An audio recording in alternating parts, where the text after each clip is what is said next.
right, good morning. Let's go ahead and get started. Thank you for we have one of the first seminars opened up to outside immunology guests, and thank you for coming over and joining us. We hope to do a lot more of this in the future and be much more be able to host you all here at the Allen Institute for Immunology. So I told Marcus I was using his fame to entice you all over. And it is my great pleasure to introduce him today. So Marcus earned his Ph.D. from the Karolinska in 2014, focusing on the human immune response to HIV. He then moved to Philadelphia, where he joined Mike Bett's lab and studied human resident memory cells and recirculation of memory cells within human, which is a big challenge and really led to some beautiful insights, really starting to move some of these principles that have been explored in mouse into the human context. And that's really where I became aware of his work and very clever ways of really validating and bringing to the human some of the really foundational observations that had been in mouse. And in 2018, he returned to the Karolinska to start his own lab, and he has been phenomenally productive looking at antigen-specific immune responses, focusing on, in some cases, CD8 memory, close to my heart, and really getting down into a close look at the human immune system, but also stepping back and participating in the big effort to understand the human immune response to COVID, and I think we'll hear a bit about that today. And also thinking really big in starting some large projects looking at human tissues from organ donors and really establishing tools for the community to be able to look at the human immune system and thinking about some big science projects which are really relevant to how we are looking at our projects at the Allen Institute. So it's a pleasure to have you here today, Marcus, and can't wait to hear what you have to tell us. All right, thank you, Ananda. I guess everyone can hear me, right? Good.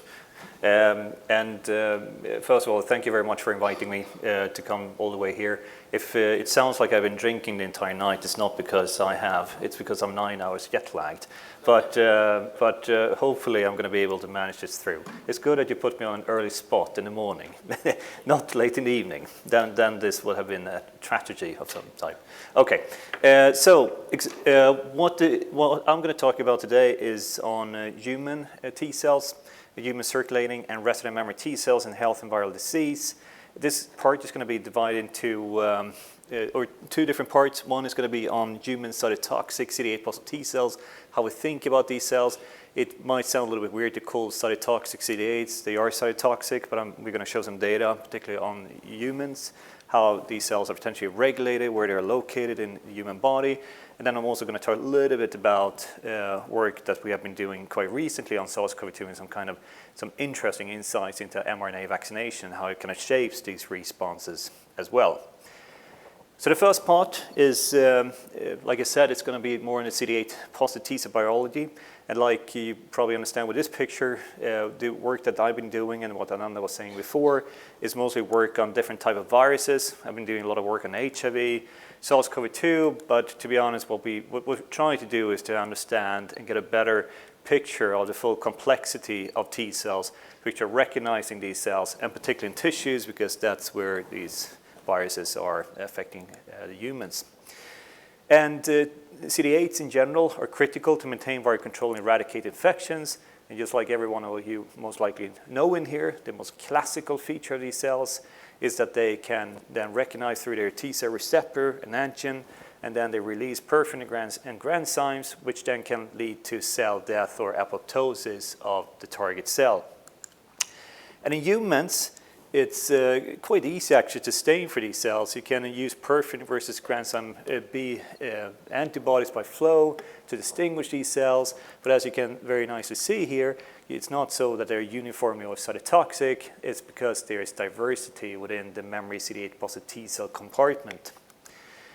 And this this is well known, of course. This leads us to these models which has been generated for a long time, and it's probably not going to be the first time you hear that there's going to be changes on these models. There's even papers among many scientists within the T cell field right now trying to put together new nomenclature about how we should call different T cells. But essentially what we can divide them into is these two different phases of, you have early differentiated cells and you have cells which are more terminally differentiated, which we can call TMs. Some people can call them TEMRAs. In reality, it's of course much more complex than this, and we can then bring a different layer into this as well. And particularly when we talk about migration, you have central memory cells, more stem-like cells, which are going to be recirculating through high endothelial venules to lymphoid tissues, and they go back to the blood through this big lymphatic vessel, which is known as your thoracic duct. I'm going to talk a little bit about that, some previous work that I did as a postdoc. We have also these other cell types. Some call them more early differentiated TM cells, some call them more late differentiated cells, some other ones are calling them different features. But I think the most important aspect of this is just to emphasize that we have two different type of effector memory cells which are recirculating in the human body, or one recirculating particularly, these early differentiated ones, and another subset which is present here more in the blood, which we're going to talk a little bit more soon, which are the most cytotoxic ones.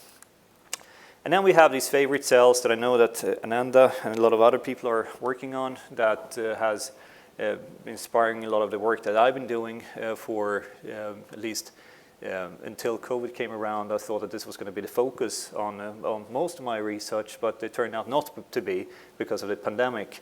But still, these cells are virtually present in most tissues, particularly non-lymphoid tissues, but you can actually distinguish them in lymphoid tissues as well. And I don't think that this is something that I need to go through in greater detail. You know that, most of you probably know that the vast majority of memory T cells which are present in tissues, they are resident memory T cells.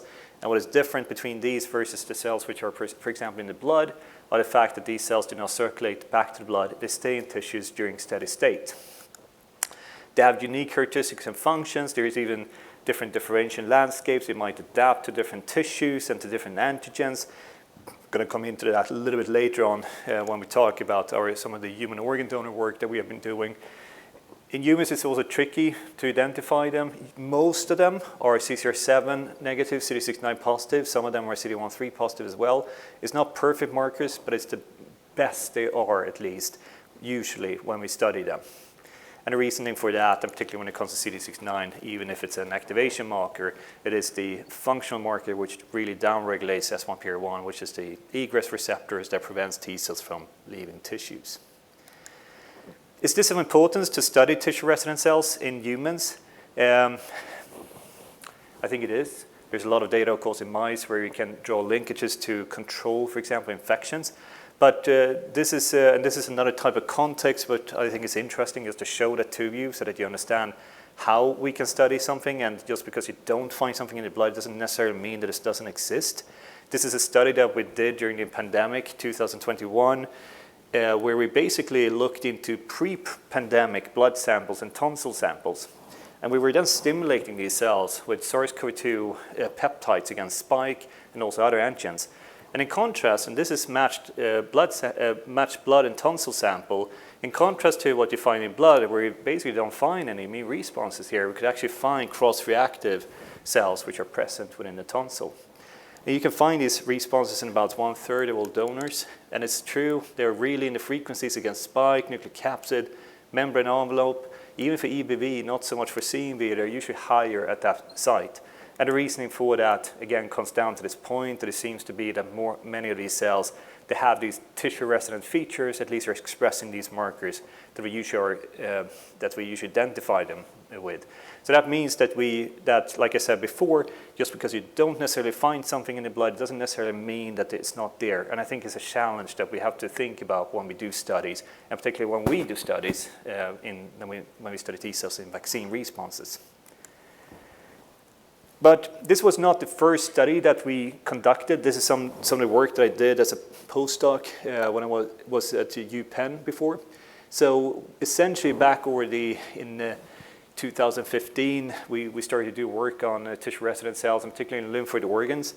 At that time point, it was not clear whether lymph nodes were harboring tissue-resident cells, but some work coming out, particularly from Dana-Farber and other groups, was starting to show that maybe there are some cells there. And indeed, when we were starting to look into HIV-infected lymph nodes, we could actually see that individuals which are controlling the infection, they have more of these cells in comparison to individuals not controlling the infection. But at the same time point, what was quite interesting and what we found was this key feature, to come back to cytotoxicity again, was this fact that when we're studying tissue-resident cells in general, or CD8s in general, what we found then was this fact that when you look into individuals and their CD8 responses who are controlling the infection, do not control infection, actually these patterns of control was very different from what we've been studying in the blood before. So for example, individuals which are not controlling infection or during a very acute phase of infection which has high viral loads, actually those cells usually had very high levels of cytotoxic granules in comparison to those individuals not controlling infection. And that kind of led us to this question which we had on whether cytotoxic T cells are recirculating during steady state at all. And by cytotoxic cells, I mean these cells which have this very high capacity directly to kill a target cell. And we thought like this, okay, so what can we do to study this in a beautiful way in humans? So we kind of remember some of these studies that was produced by James L. Govins back even from the 1950s. He had like this first study on the recirculation of lymphocytes from the blood via lymph in rats. And this was actually some of the initial studies that was made by them when it comes to amnesic responses in general, I would say, when it comes to T cells. They were done by him, a couple other labs during this time point. But essentially what he was able to show is that when cells are traveling from the blood out to tissue, it could be lung, kidneys, gut, liver, they go through these lymphatic vessels, and then they empty that lymph, or the cells that are traveling through that, is traveling through this big lymphatic vessel, which is known as the thoracic duct. And that then basically empties all the lymph right before the heart. So if you can access this point here, it gives us a snapshot in time of which cells that leaves tissues during steady state. So we thought, is it possible to gain access to it? It turned out that UPenn, there was one of the few surgeons that was able to actually glue together traumas that was taking place in the thoracic duct. And by doing that, it's a little bit hard to see it here from this picture, we were able to collect efferent lymph into vacutainers, just like you do with venous blood.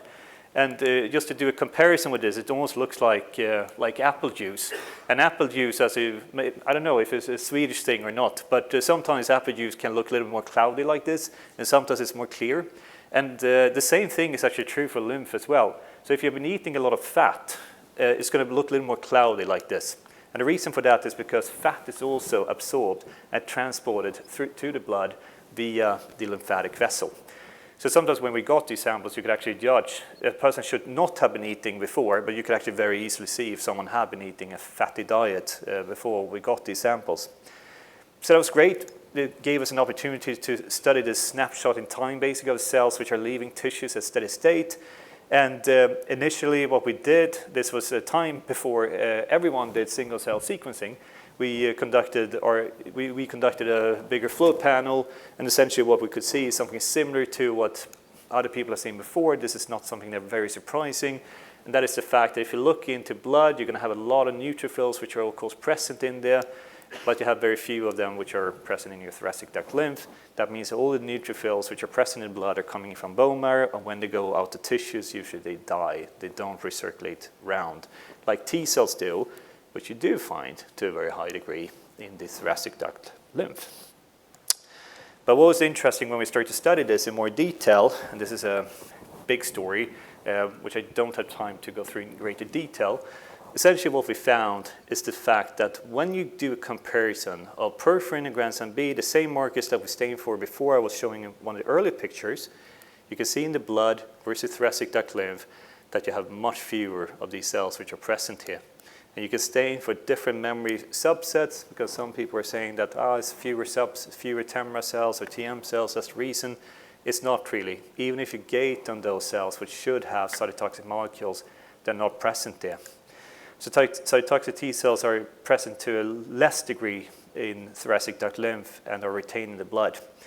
We were able through this study then to do some analysis where we're collecting blood from MS patients which were treated with FTY720, which is a drug that sequesters cells in tissues and particularly in lymphoid tissues. And we could actually see when that happens, what happens then is that you have the cytotoxic cells which are present in the blood, but not the other ones to a high degree. Another thing that we try to do, and this is actually, to be honest, I would say this is the type of experiments I would say really that it's nice to use single cell technologies for, when you can actually say sort out a clone of some type against, for example, CMV. You look into the same clone now with one specific TRA and TRB sequence here, and you now look into how the features, transcriptomic profiles, even for CMV cells between blood and thoracic duct lymph is going to look like. You can actually see that these cells, which you all know are very cytotoxic in the blood, actually in the thoracic duct lymph, they're not. But there are some markers, which is quite interesting, like granzyme K, for example, and much higher. But independent on what we were studying before, we could actually show that through this type of analysis, that cytotoxic molecules are not present to a very high degree, even for CMV-specific cells, which are known to be very cytotoxic. Okay, so coming back to this plot that I had in the beginning. So basically then, into some new data. So cytotoxic T cells they are present particularly in the blood, but what about resident cells in humans? Are these also highly cytotoxic in tissues? Can we map this in the same human donor? Can we determine if various specificity shapes CD8 positive T cell functions and cytotoxicity in tissues? I'm not going to go so much into the various specificities here because of interest of time, to be honest, but we have some data on it as well, and I'm happy to discuss about that later on also. In order to do this and to study this in the same host, what we need to do is to do something similar to what Dana-Farber and some other people around the world has been doing, and that is to study human organ donors. These are not cadavers, as some people tend to say. And the reason why I'm saying that is because these organs, they are used for transplantation. The heart is used, the kidneys are used, the liver is used. But we can actually gain access to many of these tissues, including a small liver biopsy as well in this consortium, which is called the IHOPE consortium. We get about 1 to 2 donors per month. We get them from the big transplantation regions around the Stockholm area in Sweden. I think that Dana-Farber gets around 1 per week or something like that. And the reason for that is because New York is, of course, it's a bigger city, and there's more people living there in comparison to what you have in this part of Sweden, where you have about 2 million people living around here. But nevertheless, we can get these organs, and these are the ones that we're usually focusing on. A couple of things to highlight that I tend to do to people is that you can pick up single lymph nodes. You can see these interesting differences between a lung lymph node and a GI lymph node, that you have these black-shaped rods here, basically. It's true, this is not something that is restricted to the fact that these lymph nodes are from smokers or anything. This is actually because we inhale a lot of particulates during our lifetime. So you can actually see this if you look into a donor who has been living in a city versus someone living outside, that the lungs of these people are extraordinarily different. We had someone that came in last week from this place here, which is a little bit outside of a big city, and the lungs of that person looked beautiful, pink and everything. But if you look into a person who has been living in the Stockholm area, and that's not a very dirty city, to be honest with you, it looks like they've been smokers, all of them. Anyway, this tells us something, I think, also when we think about that elderly people living in big cities like New York were so heavily impacted by SARS-CoV-2 in the beginning, because we and other people are kind of studying this, and it's very clear that the germinal centers are very small. There's a lot of other cells which are in there, a lot of macrophages present there. So these lymph nodes are not functioning properly. They are functioning, but not as good as a younger individual. Okay, so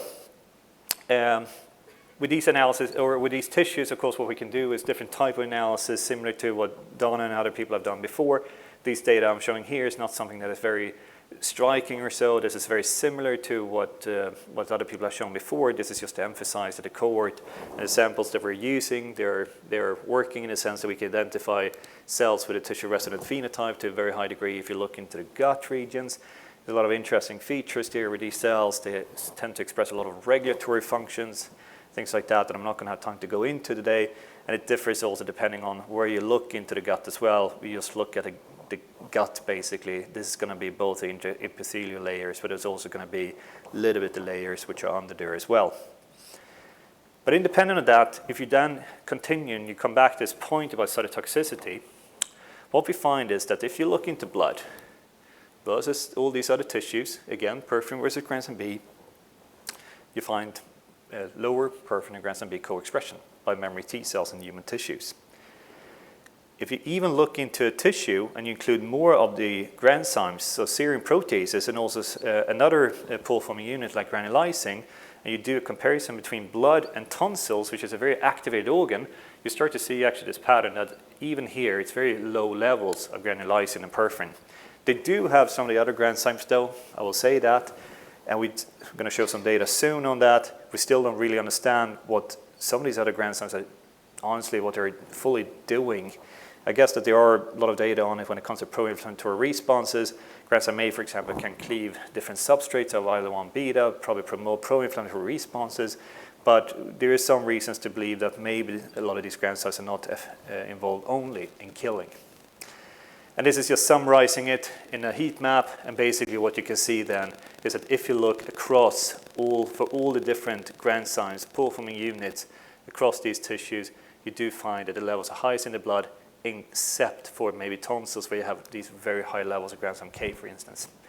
That's linked to something else that we can talk about at some other time point. Okay, so why is this the case? If you then look into different effector memory phenotypes, you can start to see, of course, that granzymes are expressed at higher levels when you have more differentiated cells. But one interesting feature, and even if you look into TM populations, which are most of those cells which have that phenotype, and in addition to a tissue-resident phenotype, you will see actually there in the middle here that you have this big cluster here of resident cells expressing CD103 and CD69, and they are cells which, independent on which tissue you're looking at, are the ones expressing lowest levels of the different granzymes. And actually the CD69 negative, CD13 negative cells from the bloody tissues, as we usually call them, they are the ones that usually express highest levels of them. So does that mean the TRMs are not functional? Of course not. They are very functional, and this is just a snapshot of the data I'm showing here, particularly on the right side, to kind of confirm that. But one thing to just emphasize before is the fact that if you do stimulations with, for example, SAB or some other kind of stimulation, you will see that tonsils versus blood, so blood now being in blue, tonsils in red, you can kind of see that the patterns are over short-term stimulation are quite similar. It doesn't change that much. It will change with a little bit longer stimulation. I will come back to that later.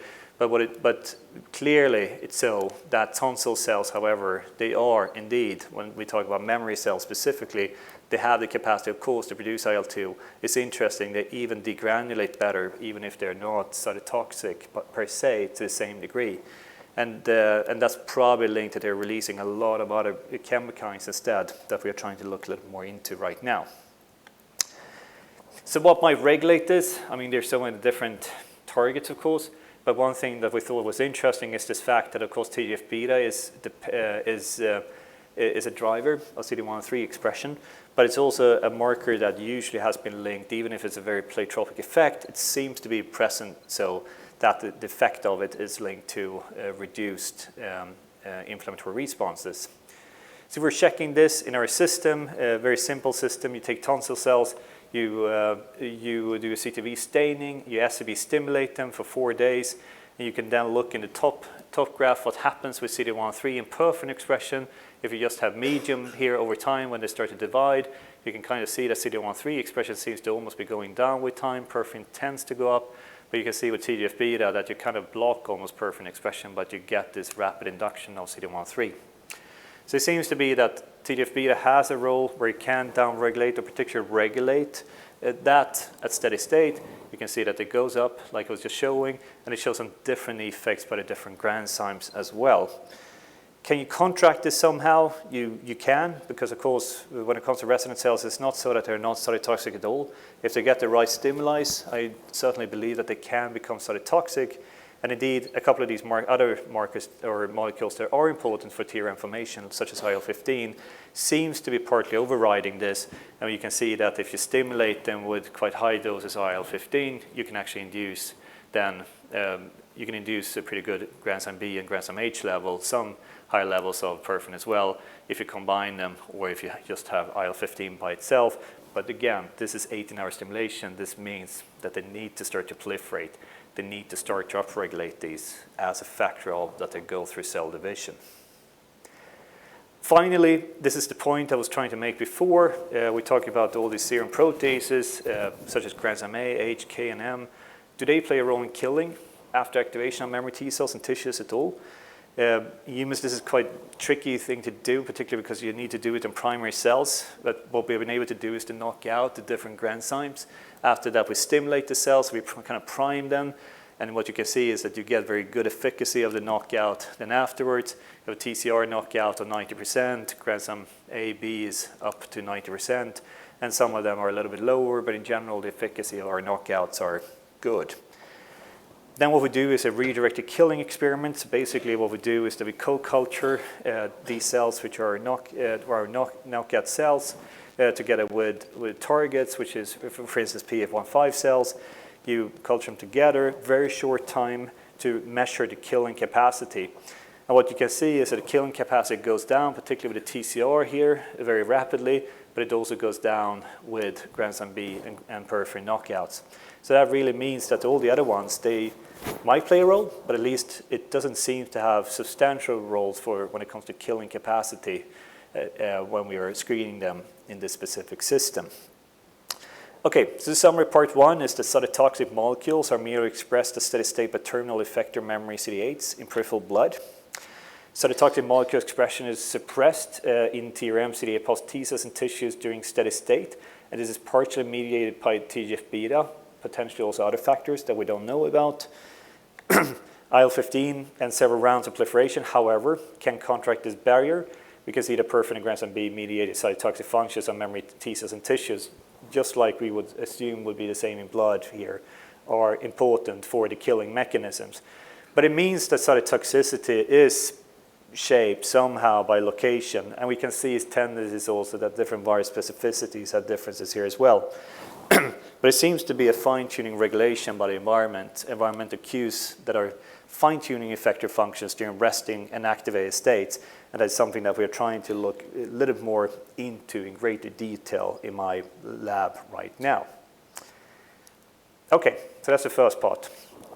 So the second part is going to be more focused on SARS-CoV-2 and mRNA vaccinations. And yeah. This is actually a very detailed question, but I want to see your comment. I noticed that your tonsil CD8 cells compared to blood CD8 cells, Yeah. you look at the granzyme patterns. The tonsil CD8 has a very high level granzyme H. but much lower level granzyme B. Yeah. I was wondering why is that? Yeah, it's interesting, right? It's when you look into blood, it's a perfect correlation between H and B, but when you look into tissue, it's not. It's very weird because actually they are at the same they have the same promoter regions. They should be regulated by the same factors, but it's clearly so that if you look into tissues, you find different roles. But it seems to be that it's not important for killing, which actually is surprising for me as well to some degree because I thought they would have some kind of role there as well. And I will say also that this fact also that coming back to this, that you don't see a 100% knockout, 100% killing reduction here could be the fact that you still have some perforin and still have some granzyme B actually in there after all. But nevertheless, good question. There's tons of granzyme K in there as well in tonsils. We don't know why. Yeah. All right, so let's dig into the more translational point. SARS-CoV-2, which has been occupying all our lives, I guess, not so much research-wise maybe for everyone, but for the past 4 years at least, been on the headlines, and fortunately a little bit less, I would say, lately. This is usually even when I talk to undergrad studies, students, I usually show this picture of the different phases of the virus response and the spectrum of the disease of COVID-19. And I usually say like this, that in the beginning of the pandemic, we were, of course, very worried about that people would get into this hyperinflammatory phase because that is what can cause cardiac failure, shock, etc. But because of a lot of different measures, not only, I would say, vaccines, but particularly because of that, because of natural immunity, but also because of drugs, now most people, unless you're sick, immunodeficient, most people are usually at this early stage. And the reason, like I just said, is because there's a new era of vaccines and immunity. And I mean, most of you, of course, know this, but I'm just mentioning this this year. And the reason I'm mentioning this, of course, is because I'm from the Karolinska. This year, the mRNA discoveries by some of my old colleagues from Penn, Drew Weissman and Carrico, they got the Nobel Prize for the discoveries that made it possible to generate mRNA vaccines. And we know from vaccines in general, of course, that a robust neutralizing antibody response is going to be highly associated with protection after vaccination, natural infection. But what's interesting is the fact that still there's reduced neutralization and less protection, of course, from infection. This is one of the early data showing that from Alex Segal's lab, but the vaccines are still highly effective against severe disease in healthy donors. And of course, there could be a lot of different reasonings for why this is the case.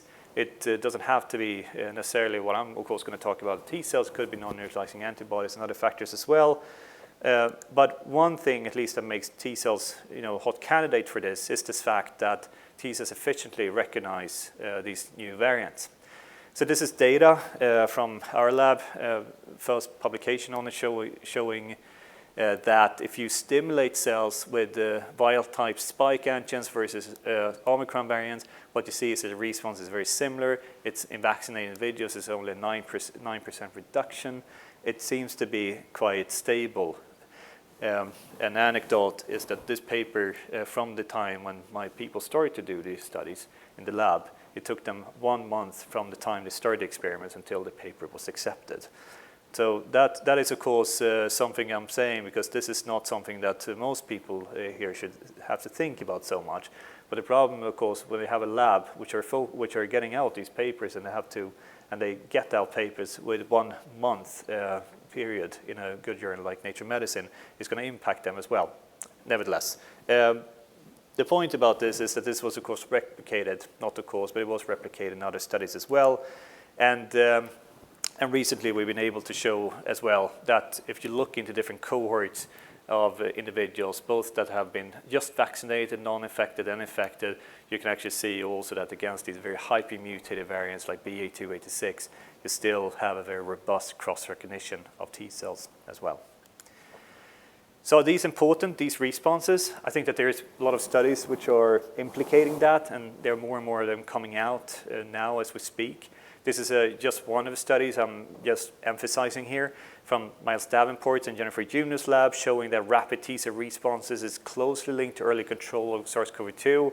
It's not linked to neutralizing antibodies. They tend to come up later.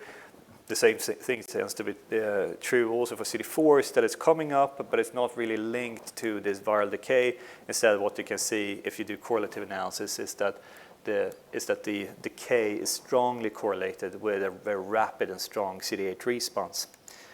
This is not only true for this study. There's a couple of other immune correlate studies, one from John Verry's group in the top here in Nature Immunology, another one in Science Immunology with a challenge study showing very similar data. It correlates immunodeficient patients, showing that T cell responses in individuals with vaccine, which doesn't have B cells, they have reduced risk of severe disease. And the same thing for the second study also, where people are lacking T cells. They clearly have a hard time to defend themselves against the virus. And there's even studies now from groups, new studies also showing that there is vaccine-mediated protection, particularly by airway and mucosal vaccine-induced responses by particularly CD8 positive T cells. Okay, so the question that we had, which is part of a new study, was recently published, is we thought like this. Okay, so in the beginning when the vaccines were given, particularly the people which were infected, there was a noise where people were saying on Twitter, for instance, people were contacting me asking, what is going to happen if you vaccinate people over and over again? What will be the impact of the quantity and the quality of T-cell immunity following repeated vaccinations against SARS-CoV-2 after infection? Will it fuel T-cell exhaustion, or will something else happen with it? So we thought like this, and particularly this was a question that came up in people that had severe disease, because there was thoughts about that individuals that had severe disease, they had somehow an impaired T-cell response, and of that reason they might not be able to launch an effective immune response then after vaccination. So we thought we could look into this through a couple of different ways. So we look into mild and severe individuals that were infected during the first wave of infection in Sweden, and then we took samples 6 to 9 months afterwards, and then 18 months afterwards we had an mRNA kind of boost of the immune system, or 2 shots even between there as well. And essentially the data is this. This is not going to be something surprising, at least when we look at this. The quantities, this is the same type of assays as we had done before, AIM assays, where we basically now are looking into 6 to 9 months. So this is after infection. You then look into the vaccine effect here, both in mild and severe individuals. And you can see indeed for spike-specific responses that is going up with time. Makes a lot of sense. But you can see clearly that individuals with severe disease, they also are increasing. It's not so that their immune cells are not responding or something else here. The opposite is true for, just like expected, for nucleocapsid, membrane envelope, and ORF regions, because they're not part of the vaccine instead. So those responses are, however, decreasing with time after vaccination. That was CD4 responses. What about CD8s? It's the same story. Basically, if you now look and you do comparisons between 6 to 9 months between mild and severe individuals have higher responses.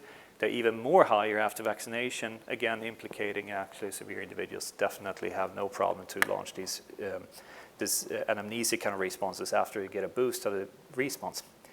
Okay, but let's come back then to the question that we had in the beginning. So what is going to happen then if you now boost with mRNA vaccines? Because at this time point, we started to get some other data from some other cohorts where we started to see some tendencies actually by looking into PD-1 and some other inhibitor receptors that spike-specific cells had a little bit higher levels of it comparison to non-spike-specific T cells. So what we did here, instead of using AIM assays, where we were using tetramers, we were using for SARS-CoV-2 spike, not a very strong response in compared to CMV, but this is the way how it is because it's an acute viral infection. But in general, actually, it's quite interesting. We do see indeed that when you, before and after you get vaccinated, you actually do have significant increase of PD-1 expression for spike-specific cells, but not for non-spike and CMV-specific cells. The same is true partly for TIM3, even if it's maybe going a little bit up and down here. But it seems to be so that there is something that a vaccine is doing to these responses, which actually made us at this point a little bit worried and thought that we were going to see that the vaccine was somehow exhausting the immune response. But it actually turned out to be the opposite, that what the vaccine is doing very nicely is that, if anything, it's actually increasing the functionalities. This is a kind of clever way of doing it in a sense because you can do an intercellular staining together with an AIM assay. And so you gate on your antigen-specific cells here, and then you can, at the same time point, you can then also stain for other cytokines. And that gives you the possibility to look into the entire antigen-specific population, more or less at least, and then look into how functional they are. And indeed, after vaccination, interferon gamma, IL-2, TNF, triple combinations of them are going up, both in mild individuals, those with previous mild disease, but also in individuals with severe disease. That was CD4s. The same is true for CD8s as well. If you now focus in, it's a little bit more tricky to do an intracellular AIM assay for CD8s because 4-1BB becomes downregulated very easily. But what you have to do here is to gate for interferon gamma positive cells. If you look at the polyfunctional kind of responses, particularly by TNF, Gras B, and interferon gamma together, you can kind of see that's actually increasing as well. So it's not only so that quantity is increasing, but the quality as well, even if PD-1 expression is actually going up. So, and T cells retain their functions up to 5 booster shots. We have these immunocompromised cohorts where we can look into that as well. Okay, so what can we do? This is something I thought I would partly end this talk about, is to kind of come into how we can use single cell analysis to look into these responses. There's different ways of doing it. I'm going to first show one way how we can do it, and that is to use AIM assays, where we basically stimulate our cells with peptides. It could be spike or anything else. We can then sort these cells, and at the same time point, we can oligoconjugate them for site-seq. We can do TCR. We can do RNA sequencing as well. And you kind of get these clusters then, like here in this specific case here for CD4s and CD8s. CD4s are now in blue. A little bit different type of clusters depending on expression, and then they have CD8s on the lower side as well. And indeed, even if you do like this, just like the tetramer data, you can actually see indeed, particularly for CD8 positive T cells, that actually PD-1 levels are, by site-seq, we can actually see that the levels are higher post-vaccination as well. If one looks into CD4 responses, indeed, like we kind of saw before, if you look into all clusters, but you can do them one by one as well, there you start to see even more features coming up. But if you just look totally across all these different clusters, you can actually see that for CD4 positive T cells, the interferon gamma, Th1 kind of signature is coming up being higher after vaccination. CD8s is even more dramatic. You can kind of almost see it as a shift before and after vaccination, that it kind of goes from this cluster to this one here. And that is associated with the fact that those cells which are present in these different clusters, they have different mRNA levels of interferon gamma, granzyme B, and multiple other cytokines as well. And one might say then, anything of this makes sense then? That you can have at one point high levels of PD-1 over time, but you can also have increased functional features. And I think to some degree it can. This is a story that probably many of you have seen and heard about from the Massapus lab, who did this experiment over 10 years, where he basically did repeated successive immunizations, 51 of them over time. And the idea essentially is here, what they could see is that with time, if the cells get some rest, they will still be functional. And that is different from T cell exhaustion. And the point, what they did see was indeed, in fact, what I'm highlighting here is that they did see increased PD-1 levels. They did see increased tox levels as well. There's some other interesting data out there as well, which I think they're going to publish on quite soon also. But it seems to be that, indeed, if you would look at the surface of these responses, you might say, okay, the mRNA vaccines in the future might actually lead to exhausted T cells. It's actually not true. It leads, however, to increased levels of some inhibitor receptors, but I think that's a more feature of the fact that they do get repetitive stimulation, but it's not the same, of course, as classical exhaustion. Okay, so it was a point to just bring back something that has been done by other people as well, but it's something I've got a question about for a long time as well, so that's the reason why I thought that it was good to kind of bring it up. I thought I would kind of just end this by showing some different technologies that the lab is using to look into antigen-specific cells. This is one of the assays, the similar assay that I showed before, from a different paper, however, but it kind of illustrates it a little bit better. This is for CD4 positive T cells, and actually this was a pretty interesting experiment that we were able to do where we were vaccinating individuals that were healthy versus XLA patients. These are people which are totally lacking mature B cells, because they have a mutation in their one of their X-linked genes. So it means it leads to them no mature B cells, and what that led to, where we were able to actually do a study to understand how will B cells in humans affect T cell responses, and it turned out to be nothing. Actually, they had even more robust T cell responses when the B cells were not there. Could be so, however, that recall responses have a little bit different impact there. Nevertheless, this is just to show the pipeline of how we do it. And basically what you can get is clusters like this. This is just spike-specific T cells here, but you can very easily then start to see that you get these patterns of different cytokines.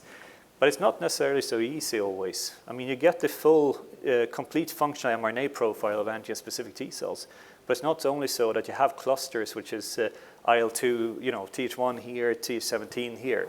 It's more kind of intermingled, which is quite interesting. It kind of goes in line with a couple of papers that have been published recently on the specific archetypes that we usually try to divide them into, that when we do single cell analysis, it's not always so easy to distinguish them.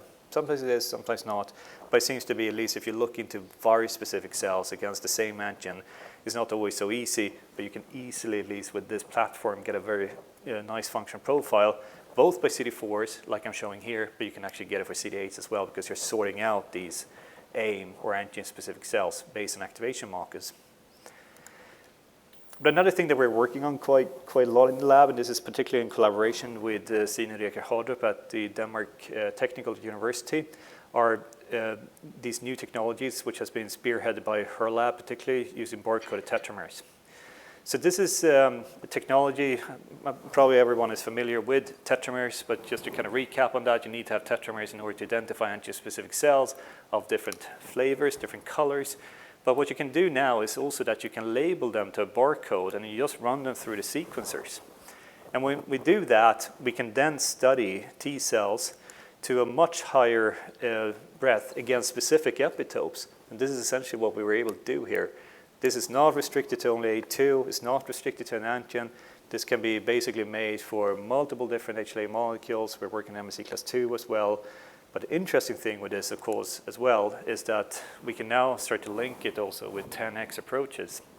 So this is something that, of course, other people are doing it as well, but now with new type of technologies, and if you combine the different chemistries together, both from BioLegend and 10x, or from other companies, I guess, as well, then what you're able to do essentially is that you can, from one blood sample, one tissue sample, you can basically add all these tetramers now. As long as you oligoconjugate them, you will then know which one is which. And that can lead to basically detailed maps like this one from their group, where they can now assess in individuals exactly which viruses they recognize, which antigens they recognize.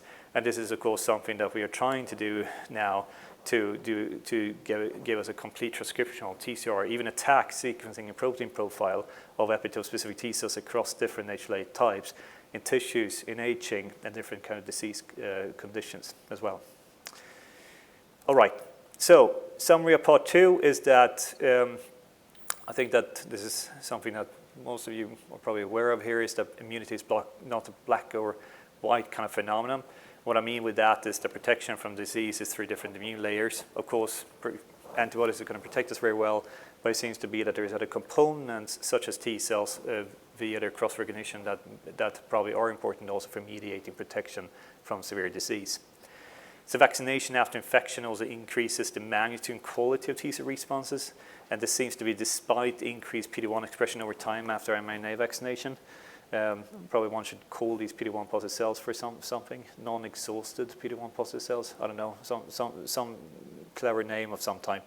And it seems to, and also, like I was showing here in the end, is that the uses of different antigen-specific single-cell T-cell techniques can generate in-depth info of both functional and transcriptome profiles through different type of pipelines. And I feel to some degree that we're just at the starting when it comes to all this in the field in general. But there's a lot of potential here to dig much deeper into true T-cell biology than just looking at bulk cells. Okay, so that's it from me. Particularly big thanks to people from my group. Curtis, Thomas, other people that were involved in all these studies. People from Karolinska University Hospital, people from Penn, from Cardiff, Healthy Volunteers, and our funders as well. Thank you very much.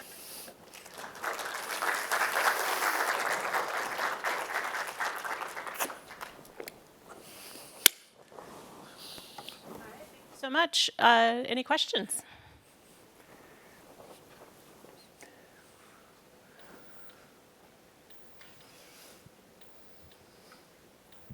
So my question is on correlating the expression of different types of granzyme with the number of vaccine shot delivered in host or type of vaccine delivered. Can you say that again? So as you mentioned, there are different types of granzymes. Yes. So in host, let's say in blood, there are cytotoxic cells. So what is the expression level of different granzymes, let's say when you delivered one shot when you deliver second shot, or different types of vaccine, Yeah. like if you deliver mRNA vaccine or co-vaccine? We haven't looked. That's a short answer. It's a good question. But we haven't looked, to be honest. What we're trying to do, however, is to see if the mRNA vaccines are somehow modulating also some of the other responses as well that are present within tissues. I mean, it's a little bit hard to look into that. We're trying to do it particularly for nasal responses, but we haven't done it. That's the simple answer to the question. I know that there's some studies on it with adeno that it seems to drive the cells potentially to a little bit more cytotoxic cells, but I don't think that anyone has done it when it comes to the different granzymes. No.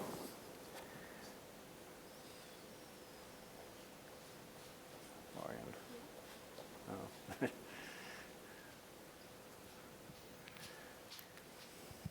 Sorry about that. Beautiful talk. And first of all, thank you so much for all of your hard work on this, because you've really contributed so much to the field. I was wondering if we maybe have been misinterpreting PD-1, and maybe we really need to, I mean, obviously that's what your data suggests, but maybe we really need to think of it as a sign of cells that are trying not to differentiate into an exhausted state as opposed to an exhausted phenotype, and just what your thoughts are about that. No, but I mean, I agree. And I think even John would, John Berry would say the same thing as well. And Dave obviously is going to say the same thing as well. I mean, T-cell exhaustion is happening, it's an early stage. It happens during chronic antigen stimulation very rapidly afterwards. It is a little bit interesting because there is some data indicating that the mRNA proteins can be there for quite some time, particularly in draining lymph nodes. So what we haven't done, however, is to look and see if there's any differences for PD-1 expression. If you get first an mRNA vaccine versus that you get infected first, to see if the baseline levels of it is different. But I don't think it is, to be honest. But it's a good point that you're emphasizing, of course. I mean, even with tox, it's a complex molecule. I mean, I have a paper on that also showing that it's actually expressed on effector memory cells to some degree. Maybe not as high as in exhausted cells, but it seems to be expressed on other cells. TFH cells express very high levels of it as well, and they're not exhausted, even if they have very high levels of PD-1. Yes. I'll chip in a question. Yes. So you told us about what the tissue-resident memory cells are not cytotoxic. So a couple questions about that. Are they more cytotoxic than a naive cell or a central memory cell? So you're comparing them to the most cytotoxic cells in blood, first part. And then the second part would be, what do they do? So what you alluded to, they have other functions. What have you learned about that?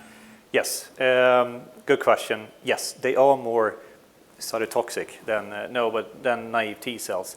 And maybe that's something that we should look a little bit deeper into, is to do some kind of comparison with, for example, TSCMs and see what the levels are there. I would say that they're quite similar to them. But again, it seems to be regulation. It's not so that they can't become cytotoxic. And I think that's the point what we're trying to say here. But we have some, so what we've been doing, I didn't show the data because of sake of time, but it's going to be part of the story, is that what we have done is that we have stimulated TRMs versus effector memory cells, which are present in the blood. And then what happens, we do it with a short term stimulations versus longer terms, and we look at the secrete time by big O-link panels. And it's very clear so that, those TRMs there, they're able to produce much faster a lot of different cytokines, gamma, TNF, etc., in the humans, at least when we look at them, and chemokines to probably recruit other cell types. And with time, when they get to this proliferative stage, then they start to also become more cytotoxic. But it's interesting, of course. And one might ask, why? Why is it so that these cells normally are not cytotoxic, at least when we look into the humans? And could it be so it's depending on antigen that they're recognizing? Maybe that's one part of it. But even in nasal cavity, it's really hard to get cells out of there. But if you pinch them enough, people, it's actually possible to do it. I've been a guinea pig there a lot when people have been doing this, so that other people don't have to go through it. There you might say that you have a lot of exposure all the time to antigens, and they might have higher levels of it. Actually, they have really low levels, both of perforin, lower levels of granzymes in general. But there is some heterogeneity even there, I would say. And I can't say too much about it because we haven't generated the data on it. But I think it's two factors. They are, just like the field has been showing, they are innate-like sensors. They can recruit to the cell types. When they get activated, maybe they need a division 2, then they start to kill as well. So I think they have a dual effect, but they seem to be extremely fast, at least to produce cytokines, a lot of chemokines, much faster than the cells in the blood. Yeah.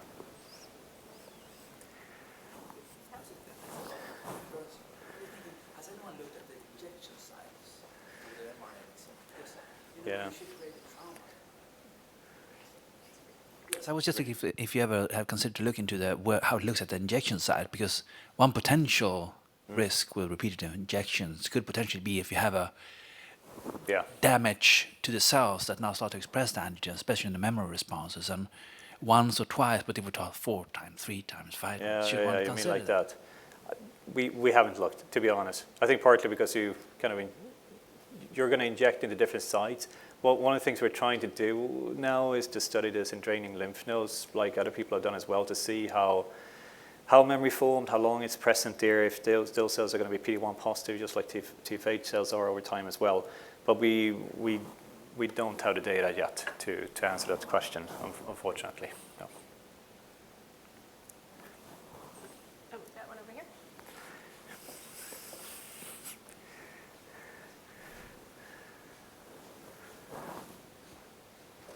Hello. I thought it was a very clever strategy to collect blood from the thoracic duct for assessing the lymph. Yeah. And I was curious if there was a method for that in mouse, for assessing lymph in mouse. Yes? It is. And there's very few people that can do it. I mean, this is at least the stories that you heard about before, where there was a handful of people that were able to do it. I don't know if it's true. Maybe Maureen and some other people know about it better than what I do. This was a really hot thing to do. I mean, so people did it in sheep, they did it in rats for quite a lot of years ago. But there's only a handful of papers now published on it because it's really hard to cannulate the thoracic duct in animals. It's too small. You get so little cells out of there. So that reason, people have stopped doing it, I guess. But it's not impossible. It's doable, but it's hard. And particularly, it's hard because if you can of course take it out and you can just rinse it if you want to. But what they were doing were that they were literally putting the rats on treadmills basically, and somehow they were still able to get in there and actually, because it's through muscle movements that lymph is moving around in the body. And that was the way for how they could actually make that happen. So, but it's really hard to do. Like I said, it was a handful of people who were able to do it before almost. And I don't know about many doing it now, to be honest. Yeah. There's other tricks in the box now to kind of study this indirectly, I would say. That's the reason why people are doing it other ways, I guess.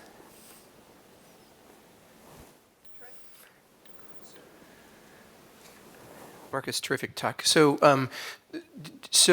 you're defining exhausted, non-exhausted really functionally. Yeah. So any clues about how to do that? Because especially as we move into spatial transcriptomics and things like that, how do we separate them? Exhausted, non-exhausted in other ways. Have you got any clues about that? Yeah.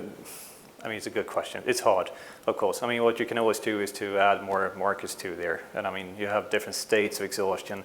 It's not so that all exhausted cells are dysfunctional. I mean, that's something that's very clear. You have early differentiated or early PTECs, as they're called, which are less exhausted, but they're still PD-1 positive. And I mean, to some degree, the difference here that was interesting was more that the functions went up with also PD-1 kind of going up. And I think that was the surprising aspect of the data, which I didn't really expect. I thought at least it was going to be the same, maybe functionally. But normally, okay, to answer your question, spatial transcriptomics, yeah, you have many markers, of course, you can use, and that other people are using in cancer. You have TOX, you have increased levels of PD-1. You can combine them with TIM3, LAG3, etc., to get a better profile of it. But I personally like the functional aspect of it because that's actually how it was defined originally by Rafi and the other people. So that's how and it's actually cell proliferation. That was the first way to kind of define it. So that's how I like to define it. But I don't have anything against that people are using markers, just like I'm using markers for TRMs because it's in humans, because we can't do parabiosis experiments in humans. Sometimes we need to rely on markers. But a combination of them would be good, yeah.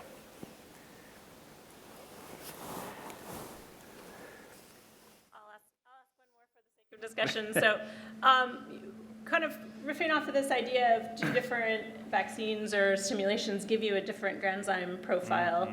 Similarly, you showed us kind of the single look at all those granzymes. Yeah. Is there heterogeneity? Are there subsets? And can you differentiate what might be the cytokine producers from the chemokine producers or the killers in TRM populations? Yeah, no, it's a good question. I mean, we haven't done it, but it's definitely possible to do it. I mean, it's increasingly so that with age, for example, you start to get these granzyme K positive cells. I personally think it's a consequence of that you maybe with time get more antigen-specific cells that are expressing that. We have some data indicating, for example, the EBV-specific cells are expressing it to a very high degree, particularly in lymphoid tissues. But it's possible. No, but definitely. We haven't been doing it, but with the technologies that we have, of course, I mean, it is possible, both at the mRNA level, but also at the protein levels as well. But it's a good point. All right, well, thank you so much for a beautiful talk and for being Thank here. you. So on leap year, so it's almost like it didn't happen. For 4 more years, we'll have you back on the 29th, if no one knew. Yeah, thank you. And Mark has some time in his schedule to chat, so if you didn't ask a question but you'd like to get into discussion, please, he's here for the next 20 minutes or so. And thank you everyone for coming.